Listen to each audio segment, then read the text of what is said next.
વિડીયોમાં તમે આ જે દ્રશ્યો નિહાળી રહ્યા છો તે દ્રશ્યો ગોવાના અરપોરા વિસ્તારમાં આવેલી એક નાઇટ ક્લબના છે કે જ્યાં ગઈકાલે મધ્યરાત્રિએ સિલિન્ડર બ્લાસ્ટ થવાથી ભયંકર આગ ભભૂકી ઉઠી હતી અને આગ એટલી બધી વિકરાળ હતી કે જેમાં 25 લોકોના મૃત્યુ નિપજ્યા હોવાના અહેવાલ છે અને 6 લોકો ઘાયલ થયા છે। જે 25 લોકોના મૃત્યુ નિપજ્યા છે તેમાંથી 4 જે મૃતકો હતા તે પ્રવાસીઓ હતા। આ ઉપરાંત જે 14 મૃતકો હતા તે ત્યાંનો સ્ટાફ હતો અને હજી સુધી 7 મૃતકોની તો ઓળખ પણ થઈ નથી।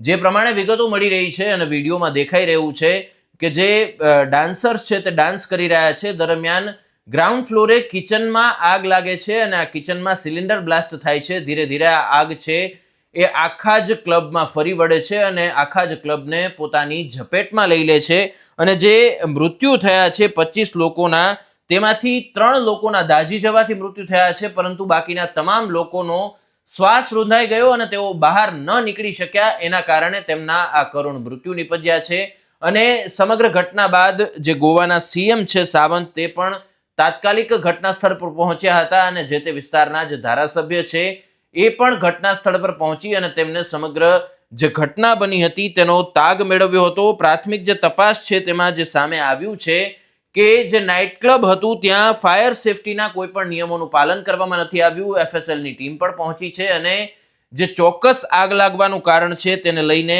અત્યારે તપાસ કરવામાં આવી રહી છે। આ ઉપરાંત સમગ્ર ઘટના ઉપર વડાપ્રધાન નરેન્દ્ર મોદી દ્વારા પણ દુઃખ વ્યક્ત કરવામાં આવ્યું છે અને જે મૃતકો છે તેમના પરિવારને 2 લાખ રૂપિયા અને ઘાયલોને 50,000 રૂપિયાની જે સહાયની જાહેરાત છે એ પણ કરવામાં આવી છે। આ ઉપરાંત જે દ્રશ્યો પણ આપ નિહાળી શકો છો, તમામ દ્રશ્યો આગ લાગ્યા પહેલાના દ્રશ્યો, આગ લાગ્યા પછીના દ્રશ્યો, ત્યારબાદ મૃતકોનું જે લઈ આવવામાં આવી રહ્યા છે બહાર, આ તમામ જે દ્રશ્યો છે તે અત્યારે સામે આવી રહ્યા છે। જે પ્રાથમિક વિગતો છે આપી છે ગોવાના ડીજીપી આલોક કુમારે, તેમણે જણાવ્યું છે કે 23 મૃતદેહો પણ મળી ચૂક્યા છે। મૃત્યુ પામેલાઓ મોટા ભાગના ક્લબમાં કામ કરતા હતા અને ગ્રાઉન્ડ ફ્લોરમાં બનેલા રસોડામાંથી ક્લબના અન્ય ભાગોમાં આગ જે છે તે ફેલાઈ હતી।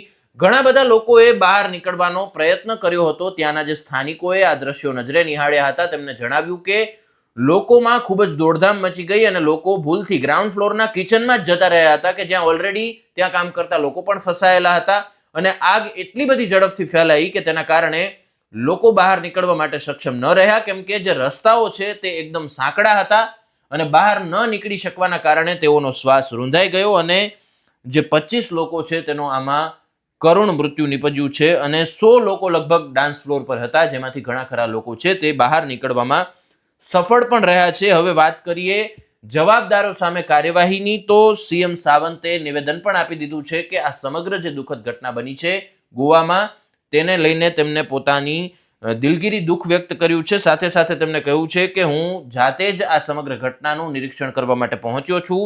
જે કોઈ પણ વ્યક્તિ આમાં જવાબદાર હશે તેને છોડવામાં નહીં આવે અને તેની સામે યોગ્ય કાર્યવાહી કરવામાં આવશે। તો આ ઉપરાંત બીજેપીના જે એમએલએ છે તેમના દ્વારા ક્લબોની સેફટી ઓડિટ થવી જોઈએ તે પ્રકારની માગણી કરી છે અને ખૂબ જ સ્વાભાવિક છે, કેમ કે ગોવામાં ઘણી બધી આવી ક્લબ આવેલી છે કે જ્યાં અલગ અલગ રાજ્યોમાંથી પ્રવાસીઓ જતા હોય છે અને ગોવાને એક સેફ ટુરિસ્ટ પ્લેસ તરીકે લોકો જોતા હોય છે, માટે વધારેમાં વધારે લોકો ત્યાં જતા હોય છે। પરંતુ આ પ્રકારની ઘટના ખૂબ જ મોટી બેદરકારી દાખવે છે। એટલે એમએલએ જે છે તેમના દ્વારા, જેમનું નામ છે માઇકલ લોબો, કે જે ત્યાંના સ્થાનિક વિસ્તારના એમએલએ છે, તેમને ભારપૂર્વક કહ્યું છે કે તમામે તમામ જે ક્લબ આવેલી છે તેનું આ પ્રકારની ઘટના ન બને બીજી વાર, તેના માટે સેફટી ઓડિટ થવું જોઈએ। પરંતુ એકંદરે જોઈએ તો ગઈકાલ રાતનો દિવસ ગોવા માટે ખૂબ જ દુઃખદ રહ્યો, કેમ કે 25 લોકોના કરુણ મૃત્યુ છે તે આ જે ક્લબમાં આગ લાગી તેના કારણે નિપજ્યા છે। ત્યારે આગામી સમયમાં આ સમગ્ર ઘટનાને લઈને જવાબદારો સામે કેવી કાર્યવાહી કરવામાં આવે છે અને આવી ઘટનાઓ બીજી વાર ન બને તેના માટે